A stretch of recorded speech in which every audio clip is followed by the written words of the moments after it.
Hey there, my name is James Lee. You're watching my channel 5149.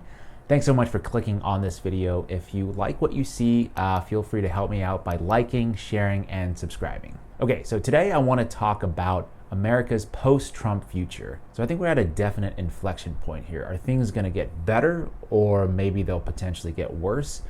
Typically, I'm pretty optimistic. I tend to think that we can pull it together somehow, but in this case, I think it could actually get worse if we don't get some things right in a hurry. Because given what happened at the Capitol last week, rioters storming the castle, if you're an elected official in this country or the mainstream media, you can't just go out there and say, enough is enough, or just talk about decency or impeachment, these kind of things, or even banning Trump from Twitter. That stuff is more or less reactionary, all to me kind of surface level opinion. There's enough reflection or discussion about the core rot that exists within this country that's actually undermining our democracy. We need to restore faith in our institutions. It's inconvenient to say this, but Trump didn't destroy our institutions. He only exposed how hollow they were to begin with. When we talk about things that are fake, whether it be the news media or COVID conspiracies or allegations of election fraud, we're really only talking about one thing, which is hypocrisy. I want to make my position clear in that I think Biden won in 2020 and Trump won in 2016, but how can one party be so sure that there was no election fraud in 2020 when they had no problems peddling Russian election interference conspiracies for the last 4 years, and vice versa? If you legitimately think that there's some election fraud going on, or at the very least voter suppression, which we actually have pretty ample evidence of, do something about it, but don't wait until it's convenient for you. That's what makes people distrust our institutions. If you don't want people rioting in the streets, you need to be principled. And to quote the movie The Contender, principles only mean something if you stick by them when they are inconvenient. The same thing applies to our public health officials. Dr. Anthony Fauci.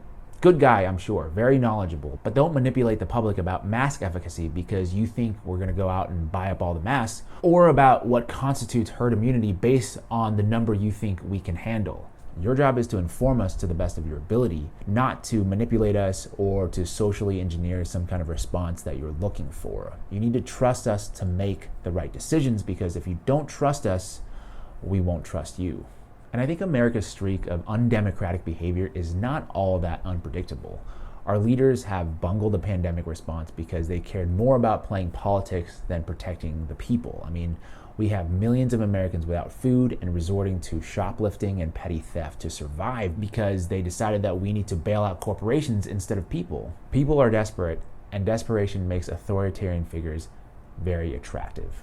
Listen, if I have food, shelter, healthcare, and my buddy's like, we got to storm the Capitol and stage a coup, I'd probably be like, nah, I think I'm good. I'm going to sit this one out. Today we may have gotten rid of Trump, but trust me, there are so many wannabe dictators ready to fill that void. They're coming, and the only way to stem that tide is to reinvest in the working class.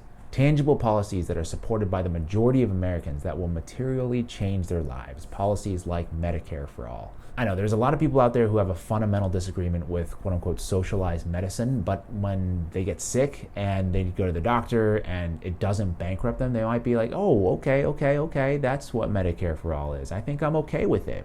It's time to start investing in people instead of serving donors. The final thing I want to talk about in this video, if we are to get America back on track, is something that we can actually all do. Because as much as I hate to acknowledge this, we all kind of have teams we're aligned to, whether it be like you're a Trump Republican, a Biden Democrat, Bernie Democrat. But regardless of what team we are on, we have to rethink the way we treat people we like. Point blank, we have to be more critical of our own team. I really don't know what it is or why this is the case, but we have a tendency to coddle or make excuses for the politicians we support. Like, Trump supporters will make up all kinds of excuses for his ridiculous behavior. Biden supporters will downplay his obvious mental decline, and people who love AOC will do some crazy mental gymnastics to explain why she's different than all the rest. But we got to stop doing that. To give a sports analogy, we have to start treating our politicians the way Mets fans treat their own team. Oh my God, we won 2 out of 3. Big deal. This team is an absolute fucking joke. 23-8. Syndergaard, get out of here, you little Barbie doll. Get the fuck out of here. Go get a little robotic arm, because you can't even stray 2 innings for this team without getting hurt. You fucking idiot. That kid is on point. Like we have no problems berating players, coaches, management when our teams don't perform as we'd like. You know, jump into football real quick. If you go out there, you miss a field goal or like 3 field goals, the fans aren't going to be like, well, you know, there was a lot going on. The crowd was hostile. Defense was charging. Wind was swirling. No, if you go out there and you miss 3 kicks, we're going to find somebody else in there and go in there and make some kicks. Tying it back to politics, if I was a Trump supporter, I would not be storming the castle in his honor. I would be livid at him. He promised everyone health care in 2016. We didn't get it.